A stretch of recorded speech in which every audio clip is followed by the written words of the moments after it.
rwatugezeho rudukuraho rwose urubanza rwo gupfa. Bene data bavandimwe nshuti zanjye abo duhurira kuri urubuga Inkomoko y'Indirimbo TV, baramukije mu izina rya Yesu umwami kandi umukiza wacu. Muraho, nitwa Pastor Kanoni Kayijuka Emmanuel.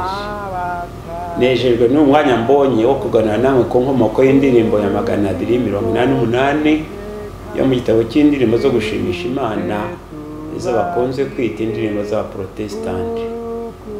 Senga Imana. Data Mana nziza, turagushimira cyane umurimo Yesu yakoze wo kuduhuza nawe akoresheje umusaraba yambweho igorogota. Turaje Data kugira ngo tubone ubugingo bwuzuye muri we. Amina. Indirimbo ya 288 itangirwa n'amagambo avuga ngo urukundo rwa Yesu koko rwatugezeho. Ni nimero ya 15 mitwe y'indirimbo zo guhimbaza Imana, izo bita iz'Abadventiste umunsi wa karindwi mu Rwanda.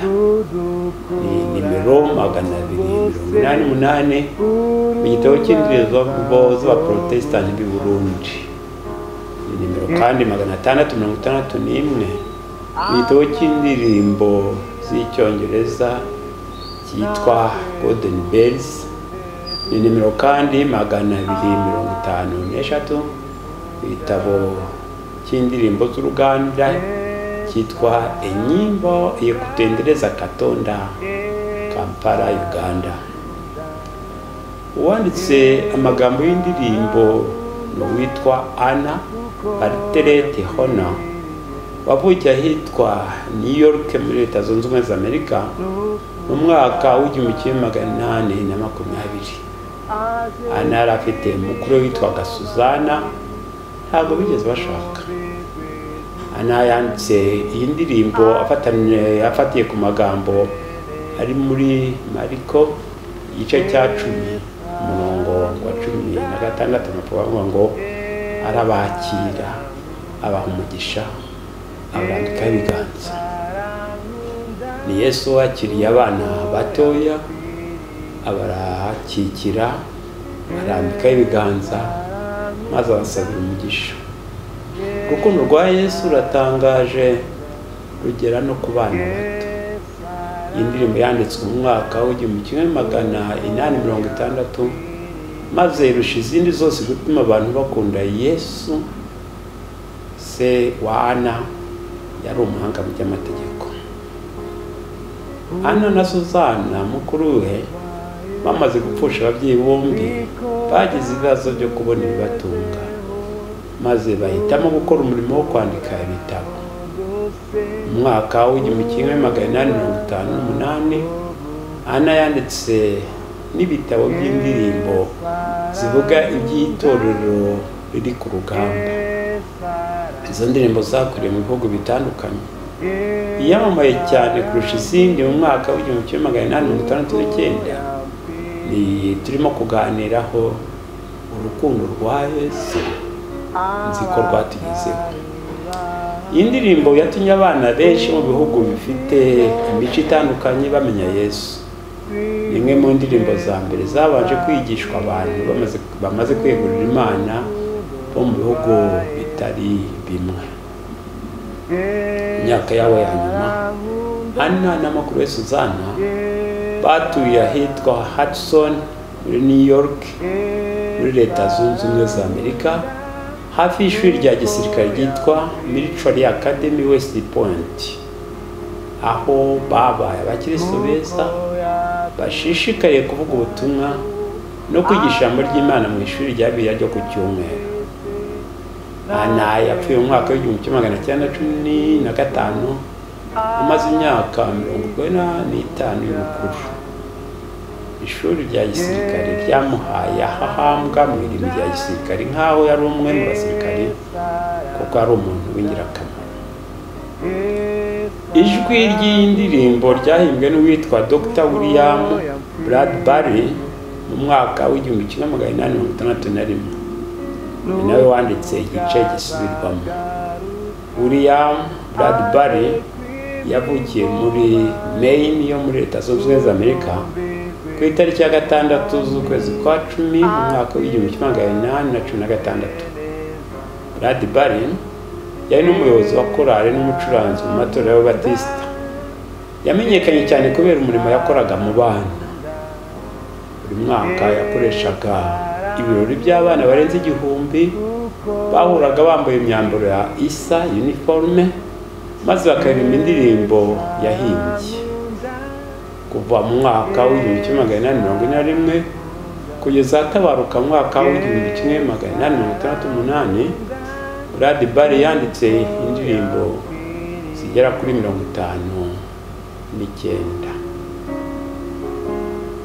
Igice cya mbere cy'indirimbo ya 288 kitugaragariza urukundo ruhebuje rw'Imana. Imana yakoze ibyaha ubwayo ibyo dusaba gukora. Dore agatekerezo katugaragariza urukundo ruhebuje Imana yadukunze. Umwana w'umuhungu muto ufite nk'imyaka 3 yegereye se wasomaga igitabo aramubwira ati, data ndagukunda cyane kubera ibintu byinshi unkorera, imyenda nambaye ndetse ni wowe wayimpaye.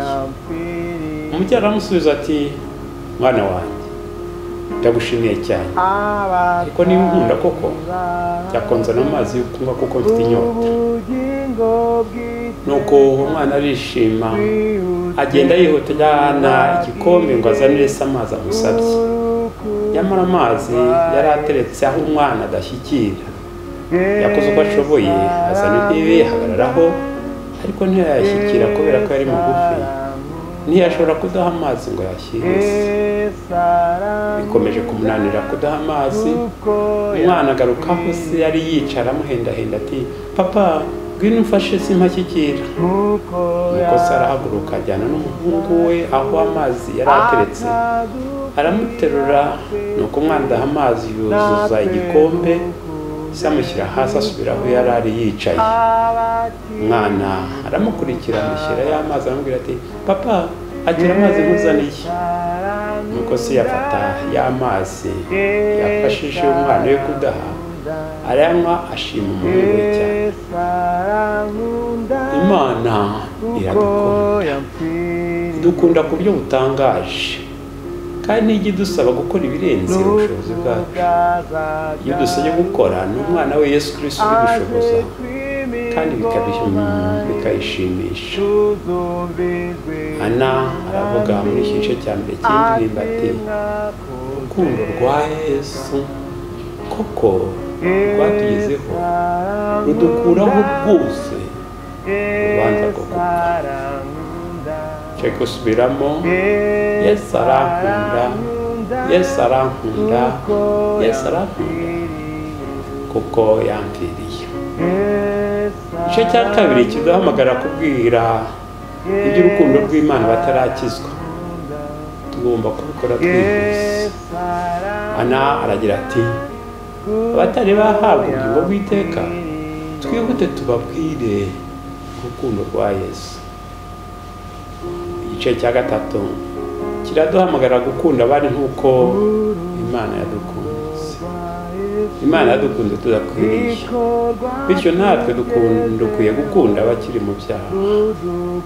Ana mu ndirimbo aravuga ati, nk'uko yadukunze atyo akadupfira twese, natwe dukunde dutyo abakiri mu byaha. Icyo cya kane kiratwibutsa ko igihe kizagera Yesu akagaruka gushimira abamwakiriye. Ana aravuga ati, nuko ubwo azagaruka aje kwima ingoma ye, tuzumva ijwi ry'umwami ati, mwakoze neza. Tugomba kwigira kuri Ana kumenya ko Yesu adukunda kuko yemeye kudupfira ku musaraba. Ikindi tumwigiraho ni ugukurikiza Yesu ku byo gukunda abandi. Yesu yanga icyaha ariko akora umunyabyaha. Nyamara twe turabicurika. Aho kwanga icyaha turangana ubwacu, kandi karinzi kaba duhemukira. Dushobora kutaba abahanga mu kuvuga ubutumwa, ariko niba twemera ko Yesu yadukunze urukundo rwatumye rupfira ku musaraba, dushobora kuririmba cyangwa kuvuga amagambo tubwira abandi by'urukundo Imana yadukunze, tugatuma itanga umwana w'ikinege ko tutarimbuka ahubwo duhabwa ubugingo buhoraho. Buri wese aharanire kubaho ubuzima buzatuma igihe Yesu azaba agarutse kwima ingoma ye azambwira ati wakoze neza. Senga Imana. Mwuka wera w'Imana dushoboze gusobanukirwa urukundo Imana yadukunze, dushishikarire kubaho uburyo bunezeza Imana, kandi dushoboze guhamya mu bandi ko Yesu adukunda. Dufashe guhora turi maso kugeza igihe Yesu azaba agarutse. Amina. Imana ibane namwe kandi ibahe umugisha.